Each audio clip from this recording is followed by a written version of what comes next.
Me. All right, let's talk about Children of a Lesser God. You know, it's a Broadway show. It debuted on Broadway back in 1980. It was then adapted as a film a few years later. By the way, earning Marlee Matlin the first Oscar awarded to a deaf actor. And now it's back on Broadway with an all-star cast. They invited me to get to know them and the play a little better. And I'll tell you, I left thoroughly inspired. Check it out. As the cast and crew of the Children of a Lesser God revival gathered for the first time on Broadway, they were united. The play tells the story of a hearing man and deaf woman who fall in love while working together in a school.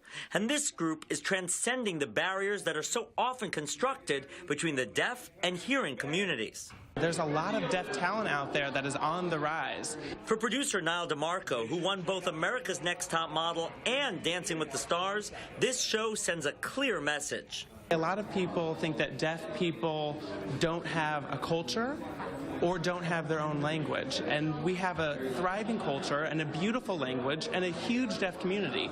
And people don't realize that there's 360 million deaf people worldwide. This production features both deaf and hearing actors, including Lauren Ridloff and Joshua Jackson, who first rose to fame on Dawson's Creek. And for them, the process of working together was eye-opening.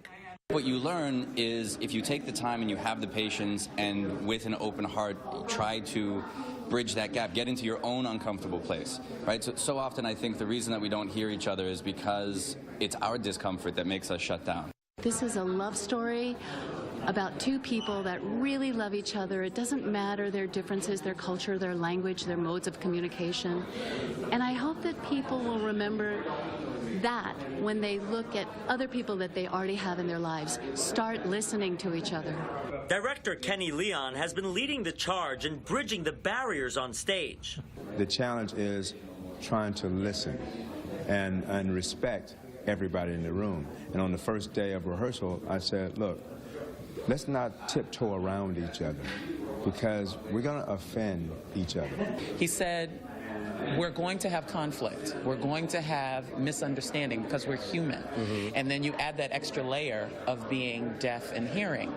And so the important thing is to be an adult, be honest about the misunderstanding and the conflict, and talk to each other. Because that's ultimately what we're doing in this play. So we need to do it off stage too. It's a message that they feel resonates particularly powerfully during this time in history. A lot of what's going wrong in the country right now is our inability to communicate with each other. And the fact that we're not really often listening to each other, we're kind of talking past each other. People seem to be divided. You know, it seems to be, two different camps as opposed to people going, oh, we have a similar problem. No, we have very different problems. We just push people away who are different than we are. It may be because of hearing or not hearing. It may be because of race. It may be because of a physical challenge. We just push people away. And we got to stop it. Yeah, that's right.